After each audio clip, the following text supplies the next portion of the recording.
In that, eventually the question is pretty simple. I'm giving a loan to someone. Will I see the money back with the interest or not? By the way, it's not an easy answer, but at least when it's coming, you know if it was a good investment or not. Welcome to 20-Minute Leaders. Just sit back, relax, and learn from the leaders of today. It's a journey. Each one is different, unique, inspiring. Let's get started. This episode is powered by J Ventures, a community-driven VC fund in Silicon Valley in partnership with Tech, sponsored by Homeward Ventures, Hippo Insurance, Upwest Labs, Synergy Global, Hillel at Stanford, Leap, Birthright Excel, Serona Partners, and in media partnership with C-Tech. Welcome to 20-Minute Leaders. I am with Yariv Omer today, the co-founder and CEO of Reigo.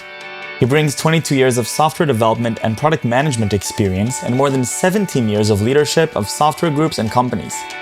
Before joining Reigo, Yariv served as the general manager and founder of Technicolor Israel. In addition, he held positions of Head of R&D at Jungo, managing software deployed in more than 70 million homes. He also is the large-scale R&D and product executive at Cisco and Radcom. Yariv holds a BSc in computer science from Tel-Aviv University and an MBA in philosophy. Yariv Omer, welcome to 20-Minute Leaders. Thank you very, very much for joining me today. How are you? Good, great. Thanks for having me. You know, this intersection of machine learning, AI, and any new vertical that pops up, I think is super and ultra exciting. And I'm really excited to hear the story of Reigo and your story of how you're using data and really interesting technology to try and identify short-term real estate debt and investing. It's a world that I know a little bit about, and I'm coming from the AI space, and so I'm excited to hear in these 20 minutes how it unfolds into your world. And so thank you very much for being here. Thanks, great. You don't come from the real estate area, you know, for over years. What led you to start a company in real estate? Correct. So my background is tech. I mean, I'm doing tech since I graduated Tel-Aviv University 23 years ago. Most of the time in telecommunications and networking. I started also a company doing machine learning for Wi-Fi optimization 8 years ago. And I have a very good friend of mine. He based in Atlanta. He's doing real estate investments for the last 20 years. And for a decade, he's asking me, I mean, how can we combine, real estate investment expertise on one hand, software, machine learning, automation on the other end, to put them and to get to better results, really give a scientific, consistent angle to real estate investments.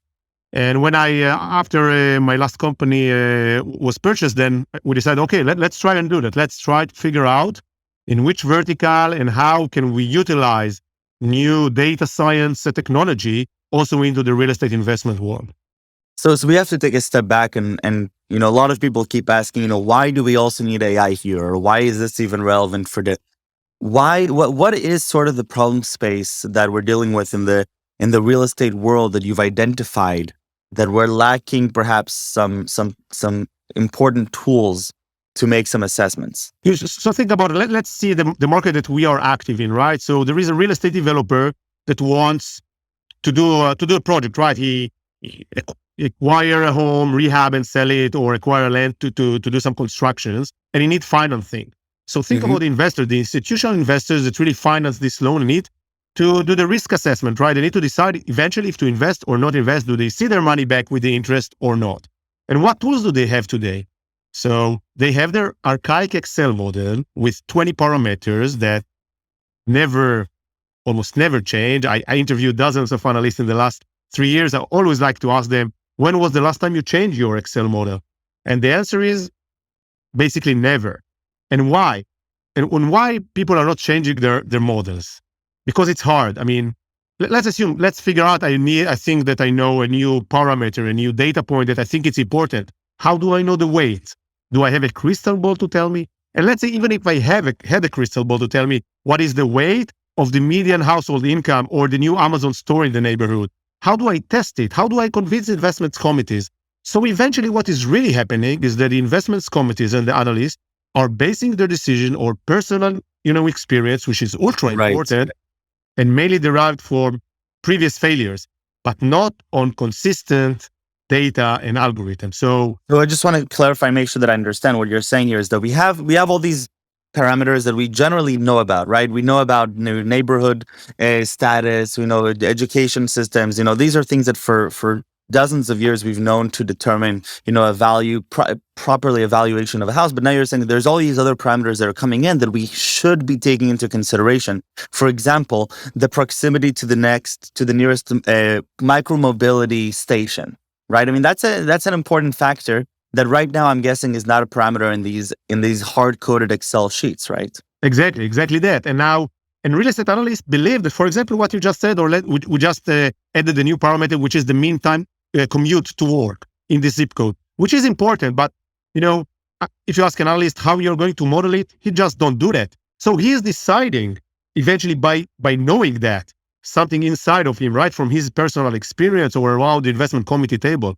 But how can we take this experience or understanding of real estate and model it with, big data stuff and statistical models, advanced statistical models to a real decision making, which will allow him really to do much more accurate and mainly much faster than what he's doing today.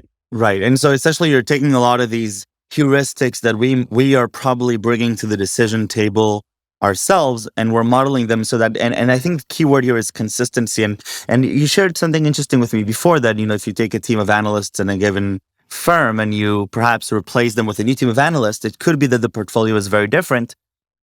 Is it right or wrong? I'm a little bit concerned. Yeah, it is. And by the way, our investors, so we have few very big institutional investors that one of the reasons that they picked us, although we are more like the new guy in the neighborhood and with less track record, it was exactly about that. They said that, you need to have a consistent model based on data that can be, evolved. We saw it, by the way, now we're seeing it, what's going on now with the interest in inflation. And we saw it back in 2020 when COVID hits. Everybody knew, unemployment is a big issue. Maybe places that are affected by tourism is a big issue. But how do I model that in a scientific manner?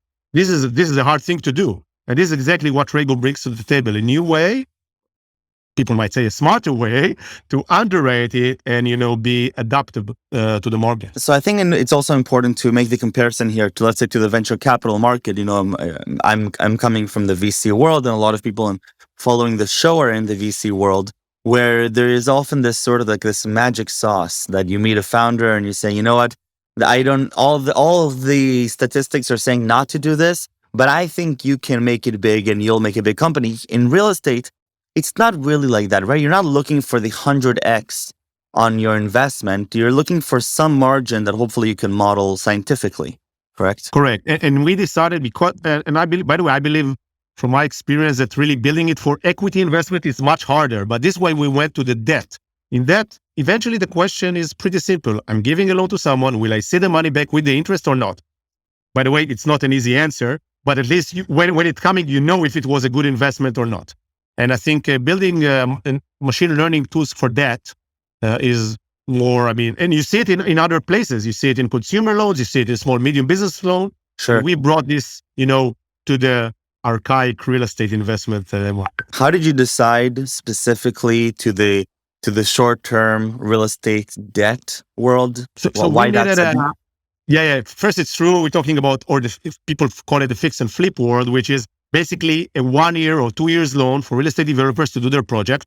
There was few reasons for that. First, we needed something that ends pretty quickly, because sometimes real estate investments can take 5 or 10 years. So unrelated to the fact that you build model on historical and you prove your model on historical data, everybody needs a real track record proof, right? Where you put the money and how it went. And now, after 3.5 years, we already invested in more than 1,000 loans. 500 have been repaid in full and already recycled without any loss, touch wood. So we decided to go for something that we can prove pretty quickly. This is one thing. A second thing is that we wanted to get to something that is in real estate, again, because you have the asset, is pretty secured from the beginning.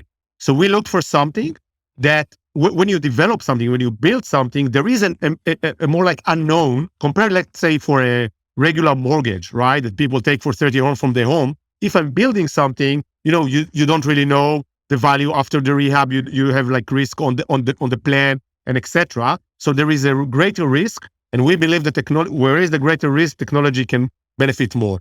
So this was the main reason going this direction.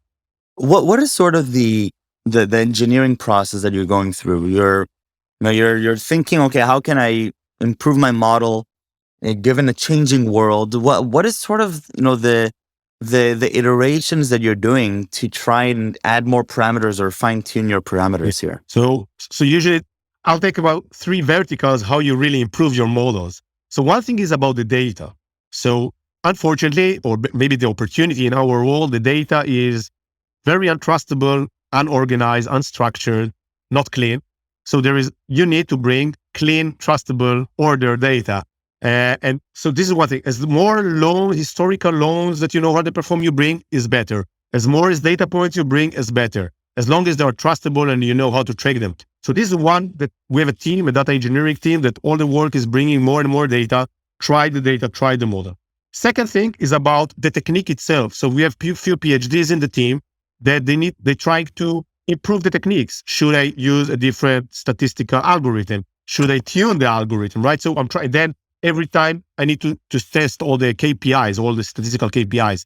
And the third thing, which is also very important, is the real estate expert people that we have in the team that give a constant feedback to the team. Does that work? Does this make sense? And the combination of, the data engineers, the algorithms guys, and the real estate people sitting together on the same table, this is the real process, the feedback, the loop that we are doing in order to improve the models. Right, and so I think you're touching on something that I'm also very curious about, which is this idea of the human machine learning, right? I mean, the human computer interaction, and it sounds from what you're saying that the real estate people here have an important piece of the puzzle. That it would be difficult, perhaps, for engineers, simply scientific engineers, to come and build models for this problem without the involvement and advice of the real estate sort of gurus, right?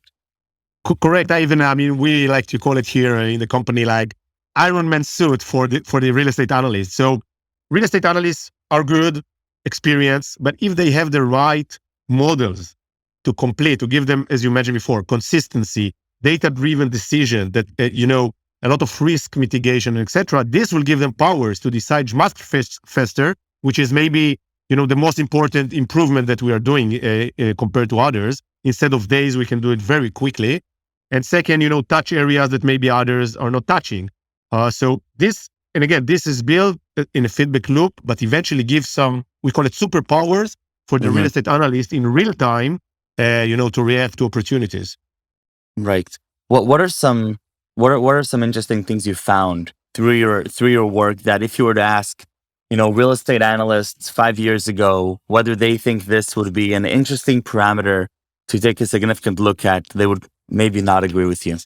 Yes. So maybe I'll answer in two things. One of them is sometimes a very, trivial parameter. Let's say the credit score of a person, which is a very important, of course, parameter, usually.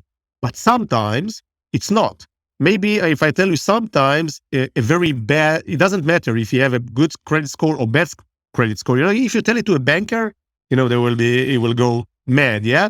But how machine learning works is about correlations of parameters. So we take 300 data points, we build a profile, which is eventually collaboration and correlations between different parameters. So sometimes, or usually, credit score is important, but there are times that because of additional 20 other parameters value, the credit score doesn't matter at all. And this gives you, sometimes it's very hard for an analyst to understand that because there is some compensation. This is one sort of example. Another source, let's say... And I just want to make sure that I understood, because I think that was fascinating, because what you're saying is that it's not necessarily, the example that you gave, it's not necessarily that we're coming up with a new parameter but that on its own provides a strong signal for between the 0 and the 1. Rather, it's actually it's a pattern of parameters that coming together provide some story. If it's the credit score coupled with 15 other parameters of certain range values, that's another indication. And that is something that we as humans, no matter how smart we are, we just cannot fathom, because we can't hold. And for sure, you cannot weight them for importance. So, and this, by the way, gives us a lot of ability to lend, sometimes to borrow, or to project that didn't get, financing without us. So because, we just like a week ago, we found an opportunity in a rural place, not a lot of transaction. Most of the institutional never lent to such places, but there were like additional 20 other parameters that compensated on that, which is still a very strong deal, and we did it. So this is one sort of way, which is interesting way. If you want more like exotic thing or something like that, we just added an interesting thing. We bought. There is a company that what they do. They calculate a quiet score. How quiet, from noise point of view, is a home? Okay, it just can analyze it only. I mean, what does it mean? What do I care? How quiet it is? But we found that many times this parameter was pretty predictive in a way, and what we found out, and because we wanted to investigate how did they really calculated the quiet score, and then you find real estate stuff, how far it is, from roads, from public transportations, from places, etc., which is real. There are real estate stuff. Okay, so sometimes you don't get it, but once you dig into it, you find it, and usually statistic doesn't lie. Yeah, incredible. What have you learned about the implementation of data-driven decisions and AI into places that previously were sort of strangers to this? Because the world is moving there, and over time, more and more industries are going to be sort of integrated with machine learning and with all these different mathematical tools. What have you learned about your own process of creating this integration? So I thought it's interesting. I'll answer it in a few levels. So first, I think it's at least in the real estate investment world is a very, let's call it archaic. So people knows what they're doing. They have been successful in the last 10, 12 years. Things were good. It's very hard and this is the real core. Take an investments firm, an asset management, right? This is the core of what they do. It's not like you're selling them some tool, helping tool. This is what they do. Okay, they decide. So we found it not easy to go inside and say, this is better. This will help you in your core asset value of your company. And it took us, I think, a lot of, took us a lot to prove the point. And by the way, also internally, and also outside. So I think I found that. And even sometimes, people, and by the way, to the other side as well, you go to the data science people, right? To the people that always only look on data, they don't care about what is really behind it. And you need to convince them that sometimes it doesn't make sense. And I think the combination of these two worlds, it's pretty interesting to see how you can, benefit from one each other and eventually proving the models. It's very interesting to do that and see, more and more traditional institutional investors and institutional, firms that invest in real estate that knows what they do for decades, are, adopting these kinds of new techniques.